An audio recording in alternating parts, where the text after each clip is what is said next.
క్రీస్తునందున ప్రియులకు ప్రేమతో వందనాలు తెలియజేయుచున్నాను. అక్టోబర్ నెల 6వ తేదీ 2024. ఈరోజు దేవుడు మనకు చేస్తున్న వాగ్దానం ఏమిటనగా కీర్తనల గ్రంథము 147వ కీర్తన 3వ చరణం. గుండె చెదరిన వారిని ఆయన బాగు చేయువాడు, వారి గాయములు కట్టువాడు. ఆమేన్. నా ప్రియమైన సహోదరి సహోదరులారా, ఈ లోకంలో మనమందరం కూడా అనేక రకాల వ్యాపారాలు, ఉద్యోగాలు, అనేక రకాలైనటువంటి పనులు చేస్తూ ఉన్నాం. కొన్నిసార్లు మనకు తెలిసిన వ్యక్తులతో కలిసి, మరికొన్నిసార్లు మనకు వారు ఏమో తెలియకపోయినా జీవనోపాధి నిమిత్తమై వారితో కలిసి ప్రయాణించవలసి వస్తుంది, పని చేయవలసి వస్తుంది. అయితే కొన్నిసార్లు భేదాభిప్రాయాలు వచ్చి మనస్పర్ధలు ఎదురవుతుంటాయి. మనం ఏ తప్పు చేయకపోయినా అవతలి వ్యక్తులు మనల్ని అర్థం చేసుకోకుండా అపార్థం చేసుకొని వ్యతిరేకమైన మాటలు మాట్లాడినప్పుడు నిజంగా ఎంతో బాధ కలుగుతుంది. మనము భరించవలసిన వారం, మనం ఓర్చుకోవలసిన వారం. అయితే కొన్నిసార్లు ఓర్చుకోలేనంత పరిస్థితికి వెళ్ళిపోతాం, కొన్నిసార్లు కృంగిపోతాం, గాయమైపోతుంది, చాలా బాధేస్తుంది.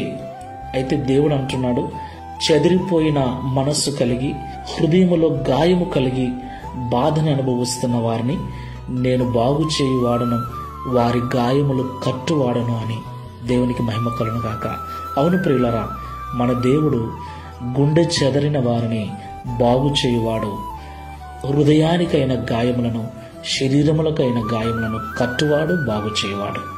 కాబట్టి నిందలలో, అవమానములలో, బాధలలో, కష్టాలలో కృంగిపోయిన స్థితిలో ఉన్నవారు ఈ వాక్యమును వింటూ ఉంటే దేవుడు చూస్తున్నాడు, ఖచ్చితంగా నెమ్మదిపరుస్తాడన్న విశ్వాసంతో ప్రార్థనాపూర్వకంగా ముందుకు వెళ్ళండి.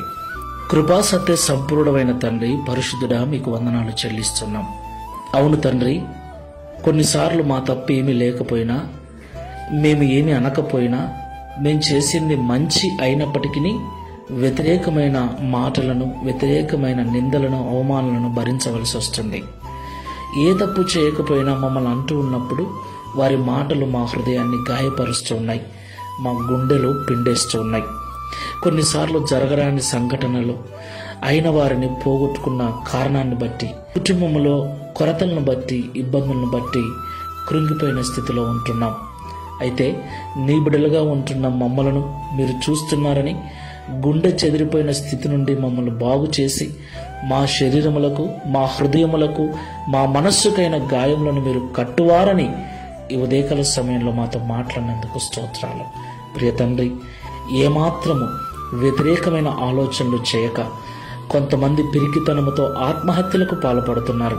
అలాంటి పరిస్థితికి మేము వెళ్ళక, మేము నమ్మిన దేవుడు చూస్తున్నాడు, ఒకరోజు విడిపిస్తాడు, ఒకరోజు బాగు చేస్తాడు, తనకు సాక్షిగా నిలబెడతాడన్న సంపూర్ణ విశ్వాసముతో, ప్రార్థనా జీవితంతో మేము ముందుకు వెళ్ళటకు సహాయం చేయమని, తద్వారా ఈ దిన వాగ్దానమును మా అందరి జీవితంలో నెరవేర్చి మీ నామమును మహిమపరచుకొనమని యేసు నామములో ప్రార్థిస్తున్నాము తండ్రి.